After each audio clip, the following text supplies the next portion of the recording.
नमस्कार, मैं शशिकांत कुमार और आप देख रहे हैं हम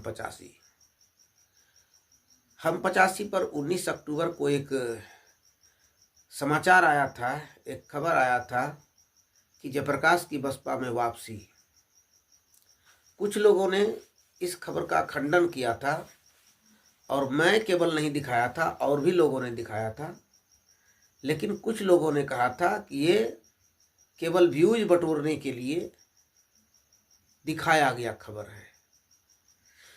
लेकिन आज बताऊं, कल ही सारा निर्णय हो चुका है और वास्तविक हर चीज़ की जानकारी हो जाए, फिर मैं उस न्यूज़ को फ्लैश करूं तो बेहतर होता है। तो कल ही सारा निर्णय हो गया था और आज मैं बता रहा हूं कि जयप्रकाश की बसपा में कार्यभार जो है दे दिया गया है। दरअसल जो लोग कह रहे थे कि इसकी आधिकारिक सूचना नहीं मिली है, प्रेस विज्ञप्ति नहीं हुआ है, इत्यादि इत्यादि, बसपा की कार्यशैली को समझना पड़ेगा। जब यहाँ कोई पदाधिकारी वापस लिए जाते हैं सामान्य सा, तो जरूरी नहीं है कि उसका प्रेस नोट रिलीज हो। प्रेस नोट रिलीज अनुशासन लगाया जाता है जब उस पर, जब किसी को पार्टी से निष्कासित किया जाता है, जब कोई पार्टी गतिविधि में पाया जाता है, तो उसके लिए प्रेस नोट जारी किया जाता है और ये होता है। और अभी अभी हुआ भी है। मुंगेर जिले में जो तारापुर के प्रत्याशी थे विधानसभा चुनाव में, उसके खिलाफ निकाला गया, प्रेस नोट जारी किया गया बहन जी के द्वारा, और साथ ही साथ उसका खंडन सबसे पहले मुंगेर इकाई जो बसपा है उसने किया। तो अनुशासन जब लगाया जाता है तो प्रेस नोट जारी होता है, लेकिन जब काम पर लगाया जाता है तो काम पर लगा दिया जाता है, काम पर लोग लग जाते हैं। और इससे संबंधित कुछ लिखित यदि दिया भी जाता है, ये सार्वजनिक करने का चीज नहीं है, इसको सार्वजनिक नहीं किया जाता है सामान्यतः। और जो सार्वजनिक कर देते हैं उसकी क्रेडिबिलिटी कम होती है, पार्टी के अंदर विश्वसनीयता कम हो जाती है। इसलिए ये आपको संभवतः देखने को नहीं मिलेगा। लेकिन बता दूं, बंगाल और उड़ीसा, ये दो जगह का प्रभार जो है दिया गया है। मैंने उस वक्त बताया था कि 2-2.5 घंटे की बैठक हुई, सतीश मिश्रा जी भी उपस्थित थे, उनको बुलाया गया था, और सूरज सिंह जाटव जो थे वो इसमें अहम भूमिका निभाए थे मिलाने में, और उन्हीं के साथ आए थे मिलने के लिए। सूरज सिंह जाटव उपस्थित थे, लखनऊ की 9 अक्टूबर की रैली में पहुंचे थे, और तभी से जयप्रकाश जी की कोशिश बहन जी से मिलने की थी और उसमें भूमिका निभाए थे सूरज सिंह जाटव।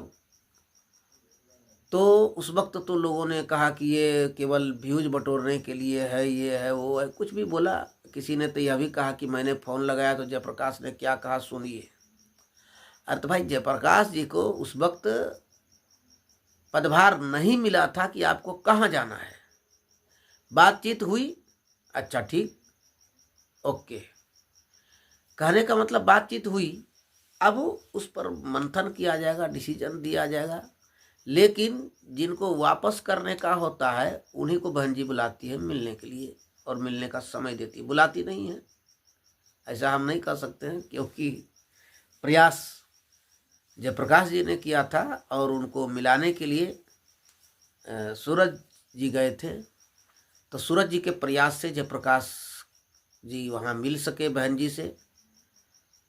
खैर, बहन जी जिससे मिलती है, यानी कि मिलने का समय जिसको दे देती है, हाँ ठीक है आओ, इसका मतलब ही हो जाता है कि उसकी वापसी हो सकती है 98%, 99%।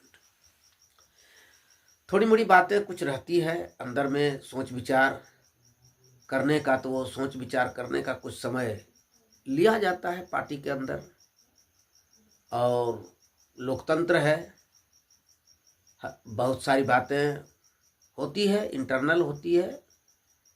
एक पदाधिकारी दूसरे पदाधिकारी से इंटरनल कुछ बात होगा, बहुत सारी बातें होती। राजनीतिक दल, एक छोटा सा घर लोगों को चलाना साथ में लेकर बड़ा मुश्किल होता है। पूरे भारत की तीसरी सबसे बड़ी राष्ट्रीय पार्टी, उसको चलाना, उसमें कौन आउट हुआ, कौन इन हो रहा है, किसको लेना है, सामान्य बात तो है नहीं, साधारण बात है नहीं, असाधारण बात है।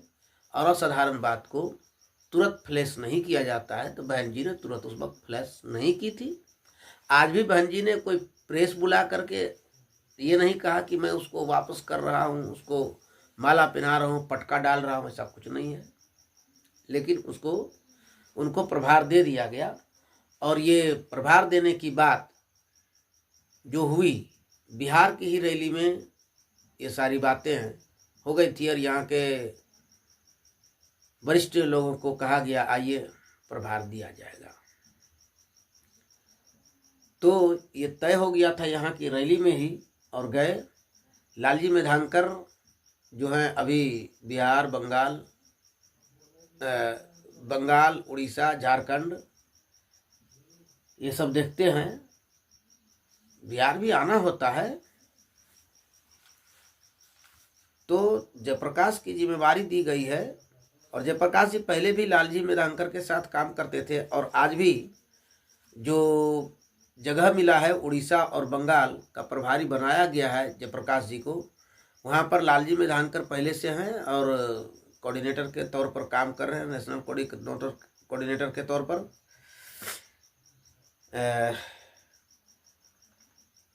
लालजी मेधांकर दिल्ली में बहुजन समाज पार्टी के पदाधिकारी आदि सभी, दिल्ली के पदाधिकारी सब भी थे, और सबों के सामने ये सब चीज़ हुआ है।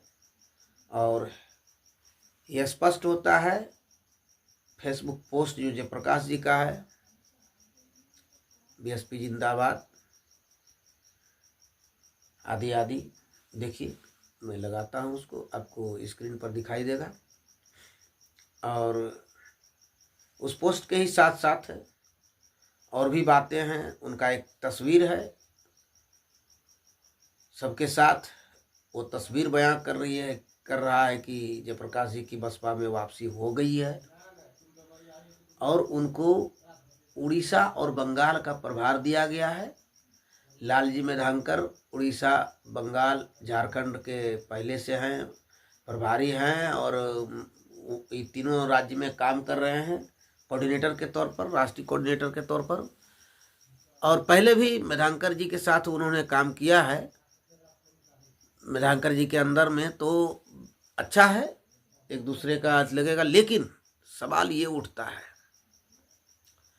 कि जयप्रकाश जी को राह बहुत आसान है, ऐसा नहीं कहा जा सकता, क्योंकि जो आदमी का बोलने का तौर तरीका एक ढर्रा होता है, उस ढर्रे पर वो चलते हैं अक्सर। तो इनको अब संभल के बोलना भी होगा, क्योंकि इन्होंने जो कुछ भाषण में कुछ बोला था राहुल जी के बारे में, जो नहीं कहना चाहिए, उनकी माता के बारे में, विदेशी है, डीएनए राहुल का, आदि आदि, खैर राहुल जी के बारे में बोला था।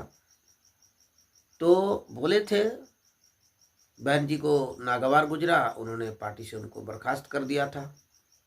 लेकिन बहन जी 2027 में उत्तर प्रदेश में अपना सरकार बनाना चाहती हैं, जिसके लिए बहन जी ने कहा लखनऊ की रैली में कि इसके लिए हमें जो कुछ करना पड़े, आप वो आके भीड़ से कमिटमेंट किया है कि जो करना पड़े आप साथ हैं, मैं भी बहुत मेहनत करूंगी और आप लोगों को सरकार बना के दूंगी। तो उसमें एक बहुत बड़ा कदम है जयप्रकाश की वापसी का। तो जयप्रकाश जी को अब थोड़ा सूझबूझ से भाषण देना है, बोलना है कहीं भी। अनावश्यक बहन जी किसी भी पार्टी का विरोध करती है, नीति का विरोध करती है। किसी व्यक्ति विशेष पर टिप्पणी, किसी व्यक्ति विशेष की नस्ली टिप्पणी और उस पर कोई भेद भावपूर्ण व्यक्तिगत लांछन वाली बातचीत, ये सब बहन जी को बर्दाश्त नहीं होता है। तो ये सब चीज़ को देखना पड़ेगा। और बहन जी किसी को भी बर्खास्त करती है, और चाहे आकाश आनंद हो, चाहे कोई हो, जयप्रकाश हो तो जयप्रकाश भी जाएंगे, आकाश आनंद है तो वो भी जाएंगे, और सिद्धार्थ है वो भी जाएंगे, फिर लाए जाएंगे। तो उनको बताया जाता है कि आपने गलत किया है, इसकी सज़ा आपको मिलेगी, लीजिए सज़ा, और सज़ा देते हैं। क्योंकि बीएसपी एक अनुशासित पार्टी है, अनुशासन में रह के यहाँ पर सभी लोग काम करते हैं, और तब ये देश की तीसरी सबसे बड़ी राष्ट्रीय पार्टी है, और आगे भी यह बनी रहेगी। जिस प्रकार लखनऊ की रैली के बाद बिहार में बहन जी का आना, आकाश आनंद का ताबड़तोड़ रैली, ये नहीं है कि पूरे बिहार में 185 सीट पर नहीं,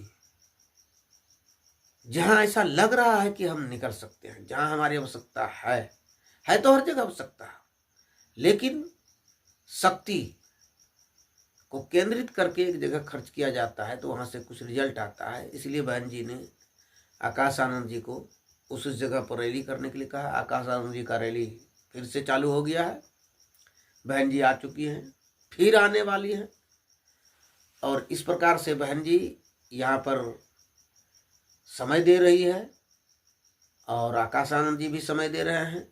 आशा है कि बिहार में अच्छा होगा, और बिहार का जो होगा रिजल्ट वो काफ़ी कुछ उत्तर प्रदेश को तय करेगा।